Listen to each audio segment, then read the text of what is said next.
Hello বন্ধুরা, তো আজকের ভিডিওতে কথা বলতে যাচ্ছি খাদানের বক্স অফিস কালেকশন নিয়ে।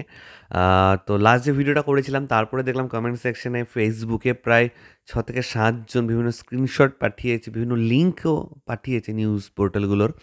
তো সমস্ত কিছু একটু নাড়াঘাটা করলাম, দেখার পরে আম এটা শিওর শট, কারণ দেবদা নিজেও শেয়ার করেছে দেখলাম যে ডে 1 এ কালেকশন কিন্তু ১ কোটি ছিল। ডে 1 এ।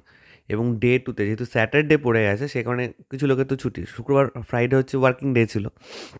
সন্ধ্যের পরেই ম্যাক্সিমাম যা কালেকশনটা হয়েছে। সকাল থেকে কালেকশন শুরু হয়ে গেছিল। সন্ধ্যের পরে ম্যাক্সিমাম কালেকশন উঠে গেছে আরকি। কারণ ছুটির পরে অনেকে শোগুলো দেখতে গেছে। আর স্যাটারডেতে কী হচ্ছে, স্যাটারডেতে তো অনেকের ছুটি থাকে।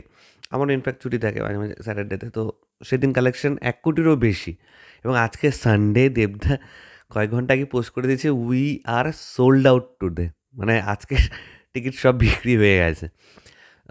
তো বুঝতেই পারছো সানডেতে মানে আজকের ডেটে কালেকশনটা আরও বেটার হয়েছে। তো আমি ১ম দিন যদি ধরি ১ কোটি, স্যাটারডে যদি আমি 1.25 ধরি, আর আজকে সানডে মনে হয় 1.67 অব্দি চলে যেতে পারে, ২ কোটিও ক্রস করে যেতে পারে একদিনে, পার ডের কথা বলছি। তাহলে তো নম্বরটা প্রায় ১, ১, ২, ৪, ৪, ৪.৫ কোটির কাছাকাছি কিন্তু পৌঁছে যাচ্ছে। সানডের কালেকশনটা ধরে বলছি কিন্তু এটা। প্রথম দুদিনে ২ কোটি, সেটা দেবদা নিজেই শেয়ার করেছিল একটা পোর্টালের লিঙ্ক।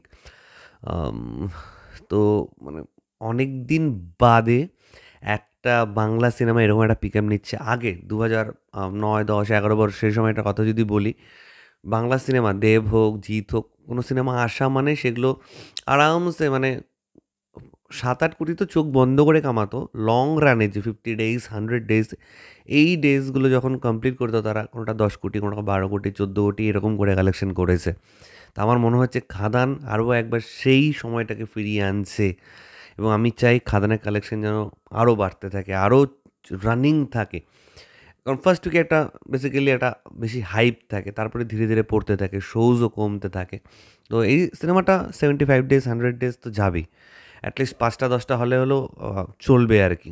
তো তখন কালেকশন যেন মানে আমি যেরকম 10 crores হলে খুব খুব খুব খুশি হব। কারণ যদি 10 crores বক্স অফিসে এই নাম্বারটা যদি টাচ করতে পারে, এবং সেটা মনে হচ্ছে বেশি দিন নেই, লং রানে সেই নাম্বারটা আমরা দেখতেই পারবো। তো টাইম টু টাইম তোমরাও ফলো করছো দেবদাকে বা অন্যান্য এগুলো থেকে। যদি কখনো কিছু পাও প্লিজ নিচে আমাকে কমেন্ট করে শেয়ার করো। ফেসবুকেও শেয়ার করতে পারো, হোয়াটসঅ্যাপেও শেয়ার করতে পারো। তাহলে অবশ্যই সেগুলো আমি বাকি লোকের কাছে পৌঁছানোর চেষ্টা করবো। আমি একটু ডিলে করে করেই ভিডিও বানাই, মানে যতক্ষণ না নিজে সিউরিটি পাই ততক্ষণ ভিডিও বানাই না। একটু ওয়েটও করি যে অফিসিয়াল যদি কোনো আপডেট আসে, মানে দেবদার হ্যান্ডেল থেকে বা দেব এন্টারভেঞ্চেস থেকে, সুইন্দর ফিল্মস থেকে কোনো আপডেট আসছে কিনা সেটা দেখার পরেই ভিডিও বানানোর চেষ্টা করি সবসময়। তো এটাই তোমার সাথে শেয়ার করার ছিল। খাদান কিন্তু বক্স অফিসে খেলা ঘোরানোর দিকে এগোচ্ছে। হ্যাঁ, তুমি যদি আতশ কাছে নিয়ে দেখতে বসো তো খাদানের মধ্যে প্রচুর লুপহোলস পাবে। অনেক জায়গায় লজিক কাজ করবে না, এই হবে না। কিন্তু নরমাল জাস্ট ২ থেকে ২.৫ ঘন্টা তোমার কাছে সময় আছে। ফুল এন্টারটেইনিং একটা সিনেমা দেখতে চাও, এন্টারটেইনমেন্ট সবার আগে একটা সিনেমার ক্ষেত্রে। তো সেটা কিন্তু খাতার মধ্যে ভরে, ভরে রয়েছে। ঠিক আছে? এবং স্পেশালি আমার রিভিউটা তোমরা দেখো। বাবা শ্যাম মাহাতোকে কিন্তু আমার বেটার লেগেছে। এবার আরও অনেক কিছু বলার আছে, সেগুলো পরবর্তীতে কোনো ভিডিওতে বলব। তো খাদানের জয় হোক এটাই চাই। এবং গোটা টিমকে ওয়ান্স সেকেন্ড কনগ্র্যাচুলেশন। খাদানের এই সাকসেসটা খুব খুব খুব দরকার ছিল। বাংলা ইন্ডাস্ট্রিকে ঘুরে দাঁড়ানোর জন্য দরকার ছিল, বাংলার কমার্শিয়াল সিনেমাকে ঘুরে দাঁড়ানোর জন্য খুব খুব খুব দরকার ছিল। তো এটাই তোমার সাথে শেয়ার করা ছিল। তোমাদের কার কি মতামত প্লিজ নিচে কমেন্ট করে জানাও। আমার ভিডিওটা ভালো লাগলে লাইক, কমেন্ট আর শেয়ার করতে একদম ভুলবে না। চ্যানেলটাকে যারা প্রথমবার দেখছো, নিচে যে রেড সাবস্ক্রাইব বাটনটা আছে সেখানে ক্লিক করে নাও, পাশে একটা বেল আইকন আছে সেখানে ক্লিক করে অল অপশনে ক্লিক করে নাও। ঠিক আছে বন্ধুরা, ভালো থেকো সবাই, সাবধানে থেকো সবাই। Love you all, take care.